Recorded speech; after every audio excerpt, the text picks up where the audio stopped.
Macron, who's got his 8 years of experience and all his sort of communication skills and charisma. Starmer, who's now got longevity in the UK system, he's still got a huge majority for the next 4 years, and the arrival of Merz, both with that and also with this financial firepower, that makes a pretty strong trio. One of the areas, and you mentioned it, is the relationship with Europe, and Europe relies on Ukraine moving down an anti-corruption stance to allow it to develop its potential membership of the EU and elsewhere. But at the same time, we're seeing a bit of a coming together between UK, France and Germany, with Starmer, Macron and Merz working more coherently to support Ukraine. What's your reading of this relationship? I think it was a very significant outcome of the last few weeks and months, really. I mean, and the sequence where we had Macron on both a state visit and a summit, very close, obviously, to the king, very close relationship developing with Starmer. And then the following week, Starmer hosted Friedrich Merz for the first Anglo-German treaty of cooperation for decades. And Merz has emerged as, I think, a really strong pillar of European leadership on Ukraine. He's the one with the fiscal headroom, in other words, the capacity to borrow hundreds of billions of euros at low interest rates, because German debt is very low. It's the lowest of all the major countries in the EU. So here is somebody who really can ramp up his defense spending, his spending on support for Ukraine, and he's doing so in a way that Britain and France frankly can't, because we're already carrying huge debt levels and we don't want to see our interest rates spiking up. So the coming together of the three, Macron, who's got his 8 years of experience and all his sort of communication skills and charisma, Starmer, who's now got longevity in the UK system, he's still got a huge majority for the next 4 years, and the arrival of Merz, both with that and also with this financial firepower, that makes a pretty strong trio. And they are working very closely together. Of course, Macron and Starmer hosted a meeting of the Coalition of the Willing from the UK NATO headquarters at Northwood when he was here. And that whole Coalition of the Willing thing is really the emergence of a European pillar in NATO with France, Germany and the UK at the head of it. And surprisingly, not much criticism from other NATO Europeans who basically don't like what tends to be called in Europe directoire, groups of countries that can take over the lead in Europe. But here they recognize, I think, the stakes are so high, the Trump risk is so real, that having the UK, France and Germany working together is a good thing.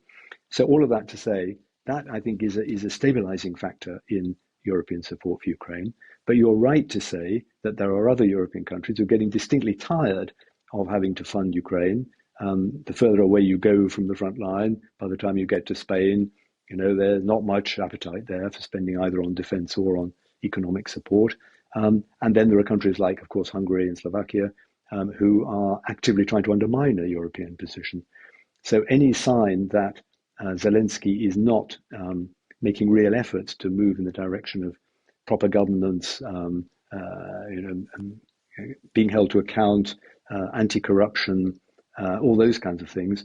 I mean, that is an open door for those who want to argue that the EU should keep Ukraine at arm's length. Well, it's interesting. You explain why Germany is taking very bold steps and moving some of its defence industrial base into Ukraine and cooperating with the Ukrainian defence industrial base and building up manufacturing capability there because it's got the money to do so. France has turned around and said it's not going to buy US weapons, it's going to spend its money on the French defence industrial base and buy from France, which France always does. And the UK is talking a lot. Am I reading the room correctly? Well, I think you're reading the room correctly on that, because he really can ramp up defence spending in a big way. Of course, bear in mind that just spending the money doesn't give you capabilities. That takes years to come through, and it doesn't give you a defence culture, which Germany hasn't had really certainly since the end of the Cold War, arguably since 1945.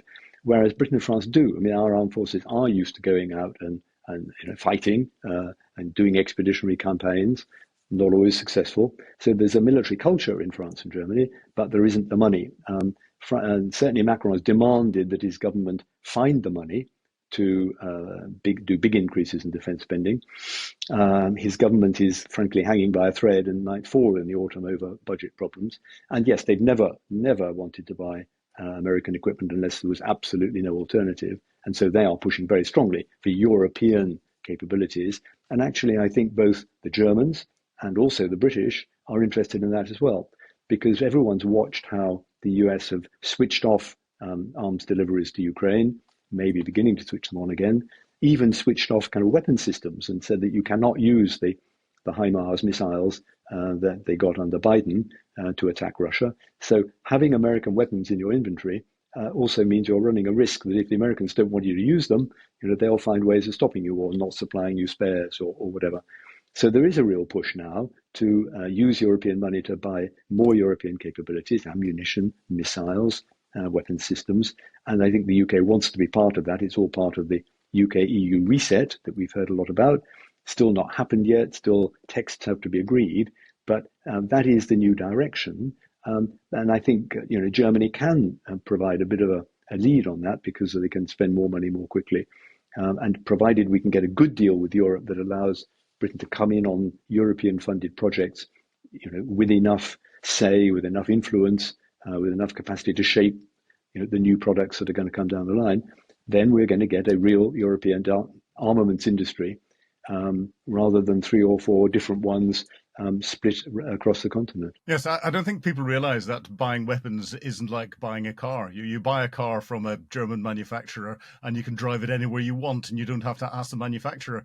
Whereas if you buy weapon systems from outside your own country, then you have to ask that country's permission if it's not in the original purchase agreement, where you can use it and when you can use it and against what targets you can use it, which is why domestic defense industrial bases are so important.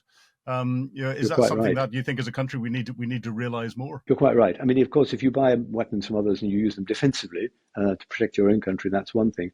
If you use them to go, attack another country or form part of a coalition, which is waging a war against another country, yes, you do. And in the case of American weapons, it appears that on their more advanced weapons, they can basically switch them off or, refuse to let you use them. I think even this F-35 fighter, which is now one of the backbones of the Royal Air Force, it depends totally on American software support to keep it going. So these are all factors that need to be borne into mind. Okay? Often American weapons can be cheaper because they can produce them by the thousand for their own domestic market. But it is time we had a European alternative to many of these weapons so that governments in the future can decide which they want. But as you say, this is a kind of something that people don't really realize, that you don't just go and buy off the shelf from America a missile system and then expect you can use it in all circumstances. That's not how they operate. Little known fact that'll make you smile. The software that the Americans have control over, which controls the logistics for the F-35 fighter, I've read somewhere was actually written by a British company. So the Americans control it, but it's British coding. But you've got deep experience in coordinating policy across government. The UK and Germany came out with this 50-day drive to arm Ukraine. The title itself suggests this is a sop to Donald Trump's 50 days that he's given Vladimir Putin. Do you think that 50 day is being undermined by the anti-corruption protests? Can we put that to one side now? Do you think Putin is going to listen to what's coming out of Europe and out of Trump? And do you think at the end of the 50 days, anything's actually going to happen?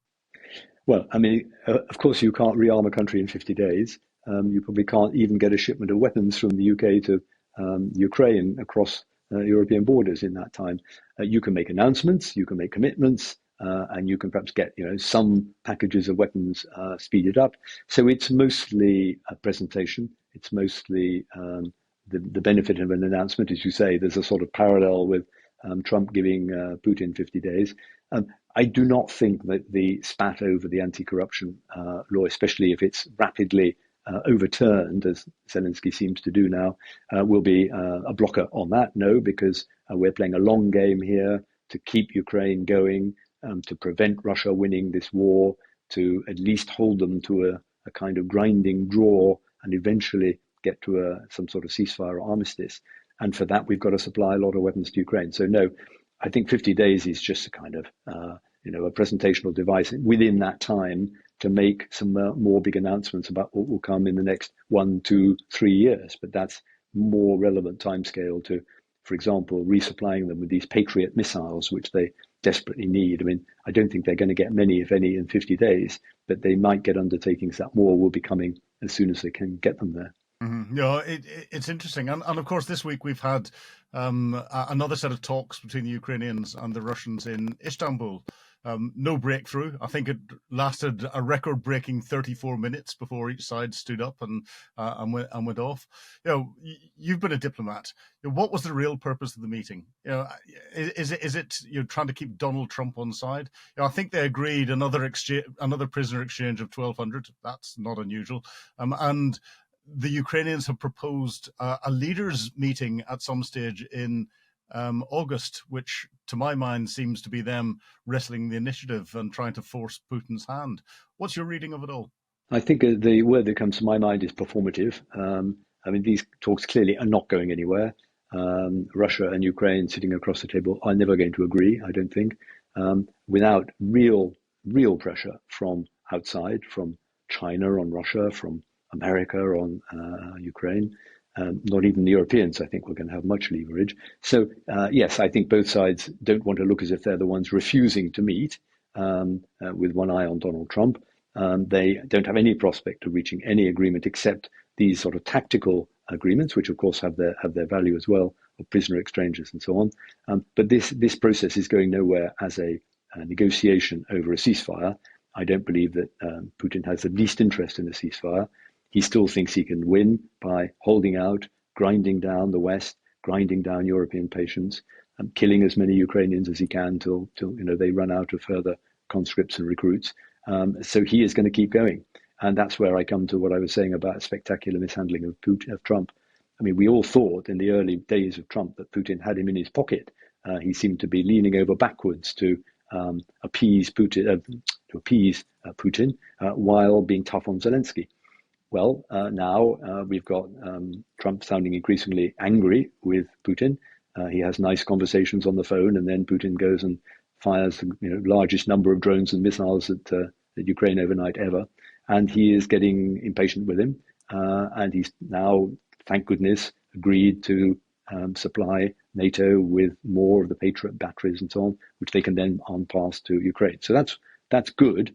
It just seems to me an extraordinary mishandling by Putin of a relationship that looked to be going in his direction.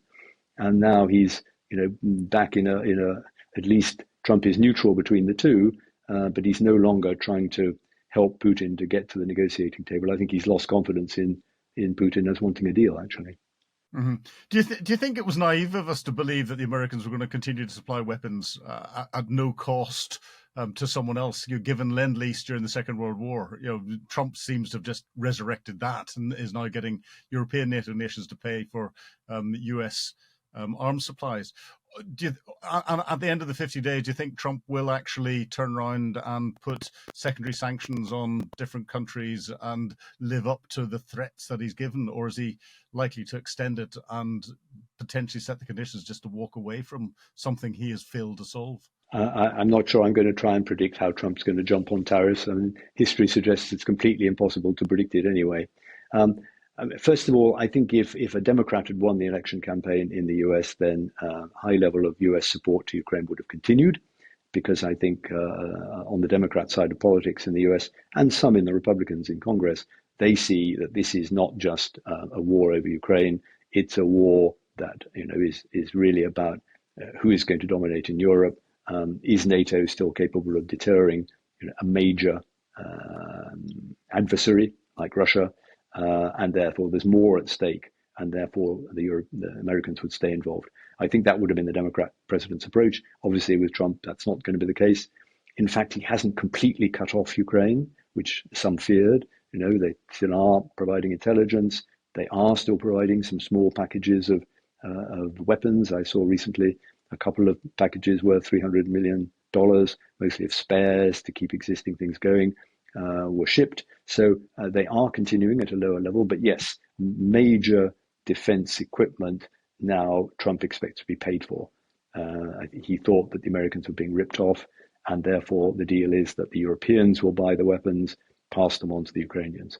That means the Europeans finding the money to do that, of course, but it does crucially still give Ukraine access to the advanced American air defense missiles in particular, which are so crucial to their defending their towns and cities. So it is certainly not as bad as it might have been. And I think if it had been a different outcome from the presidential election, then American policy would have stayed very much as it was. You've been watching Frontline with me, Philip Ingram. If you'd like access to exclusive content, please subscribe to Times Radio membership and watch us on YouTube. But you can now get us as a podcast wherever you get your podcasts from. And don't forget, you can also listen to Times Radio for the latest updates on global affairs and read about them at thetimes.com. Thank you.